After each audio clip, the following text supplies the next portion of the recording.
सीख रहे हैं, जो कुछ नया आया है वो सीखें। इतने बड़े बड़े स्पीकर्स आते हैं, उनसे ज्ञान प्राप्त करें, उनसे इंटरेक्ट करें। 10,000 डेलीगेट्स करीब करीब भाग लेते हैं सभी एपिकॉन्स में, और 20 सालों के बाद बिहार को यह सौभाग्य प्राप्त हुआ है। Empathy and medical science. Empathy मतलब हुआ कि आप मरीज की जो पीड़ा है, डॉक्टर को उसे अपनी पीड़ा समझ करके ट्रीट करना चाहिए। जनरेशन के डॉक्टर्स को मैं ये कहूँगा कि वो सिर्फ गूगल पर बैठने से काम नहीं चलेगा, सिर्फ लैपटॉप और मोबाइल से आप ज्ञान नहीं ले सकते। गाइडलाइन अच्छे से फॉलो करना है। नंबर 1, सबको research should be the backbone of the country. तो रिसर्च में सबको मोटिवेट करना चाहिए, होना भी चाहिए। इतना बड़ा काम कर रहे हैं ये लोग जिन्होंने ऑर्गेनाइज किया है, डॉक्टर कमलेश तिवारी और बाकी उनकी ऑर्गेनाइजिंग टीम। इतना पैसा खर्च होता है, इतनी मेहनत होती है, साल लग जाता है इसको। तो ये सब इसलिए करते हैं कि हम जो कुछ सीख रहे हैं, जो कुछ नया आया है वो सीखें। इतने बड़े बड़े स्पीकर्स आते हैं, उनसे ज्ञान प्राप्त करें, उनसे इंटरेक्ट करें। तो मेरी तो सबसे यही है कि बजाय आप बाहर बातें कर रहे हैं या हमारी तरह या फैकल्टी लॉन्ज में बैठे हैं, इससे तो जाके ज्ञान प्राप्त करें। एपिकॉन तो हम लोगों का ड्रीम प्रोजेक्ट होता है, जिसमें हमारे संस्था में 22,000 लोग हैं और एपिकॉन में करीब 10,000 डेलीगेट्स करीब करीब भाग लेते हैं सभी एपिकॉन्स में, और 20 सालों के बाद बिहार को यह सौभाग्य प्राप्त हुआ है। और हम डॉक्टर बीबी ठाकुर मेरा नाम हुआ, और डॉक्टर लोगों से ये कहना चाहेंगे कि वो empathy, cooperation, brotherhood and compassion के साथ इलाज करें। जो यहाँ सीखते हैं उसे यहाँ से सर से निकाल नहीं दें, और इसका लाभ अपने मरीजों को दें। सर, यहाँ पे डॉक्टर्स कहाँ से आए हुए हैं? डॉक्टर्स कहाँ से नहीं आए हुए ये पूछ लीजिए। पूरे बिहार से, पूरे विश्व से आए हुए हैं, पूरे भारत, यूएस से, श्रीलंका से, नेपाल से, बांग्लादेश से, यूके से, स्पेन से।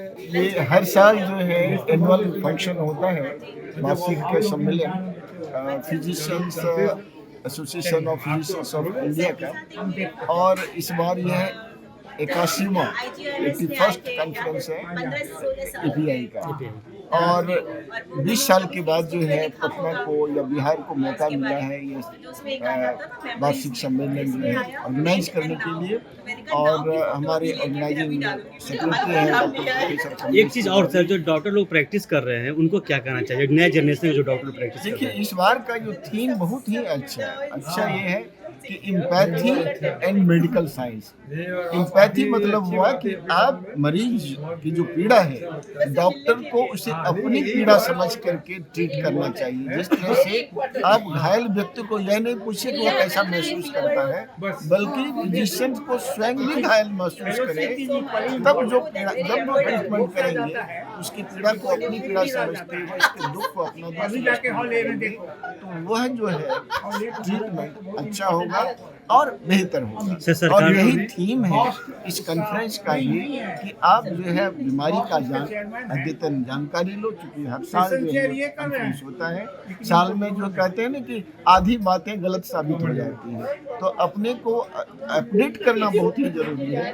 और सारे लोग जो आते हैं यहाँ हॉल में आए, विद्वत जनों को सुने। मैं doctor Hem Shankar Sharma, ex principal Jawaharlal Nehru medical college का, मेंबर हूँ नेशनल गवर्निंग काउंसिल का, एपीआई का, जिसके तहत हम लोग एपीआई यानी एसोसिएशन ऑफ फिजिशियंस इंडिया के 26,000 सदस्य हैं। वो सारे लोग एमडी मेडिसिन हैं कम से कम।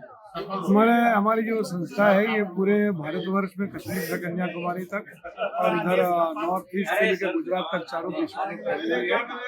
और हर बार हम लोग यहाँ पर वार्षिक अधिवेशन करते हैं। उसी अधिवेशन में 20 वर्षों के बाद हमने बिहार में अधिवेशन इस बार का किया है। इसके लिए हमने अपनी मैटर को प्लेस किया है। बिहार में जो हमारी तरक्की हुई है, अभी जो हम लोग करंट सिचुएशन में है, जो स्वास्थ्य में इतना इम्प्रूवमेंट हुआ है, हम लोग वो भी दिखाने की कोशिश कर रहे हैं। बिहार आगे हो गया है और बिहार सबसे आगे हो गया है। हमारी जो सरकार है, जिसमें कल माननीय मुख्यमंत्री जी भी आए थे अपने उप मुख्यमंत्रियों के साथ तो इन लोगों ने बहुत कुछ हमें योगदान दिया है। जनरेशन के डॉक्टर्स को मैं ये कहूँगा कि वो सिर्फ गूगल पर बैठने से काम नहीं चलेगा, सिर्फ लैपटॉप और मोबाइल से आप ज्ञान नहीं ले सकते। APICON is the API is the largest organization of physicians in India और एपिकॉन हमारा सबसे बड़ा कॉन्फ्रेंस है फिजिशियन को ये देश में। तो इसमें कम से कम हर कॉन्फ्रेंस से 5 से 7,000 फिजिशियन पूरा देश से आता है और इधर जितना साइंटिफिक नॉलेज है वी डिस्कस।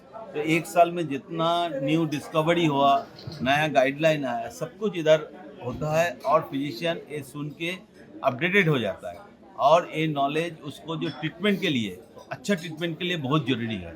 और एक कॉन्फ्रेंस में हम लोग को बुक भी रिलीज़ करता हूँ, तो वो बुक पढ़ के स्टूडेंट लोग भी बहुत बेनिफिट होता है। नया नया जो डिस्कवरी है पूरा वर्ल्ड में वो एक बुक में मिल जाता है और उसके साथ हम लोग को जो सांगठनिक डिस्कशन है वो भी होता है। हम लोग डॉक्टर लोग जो एजुकेशन और पीपल एक्टिविटी, रिसर्च, ये सारे काम कैसे करेगा नेक्स्ट ईयर में, ये भी हम लोग का डिस्कशन हो जाता है। नए जनरेशन के जो बच्चे हैं सर, ये गाइडलाइन अच्छे से फॉलो करना है।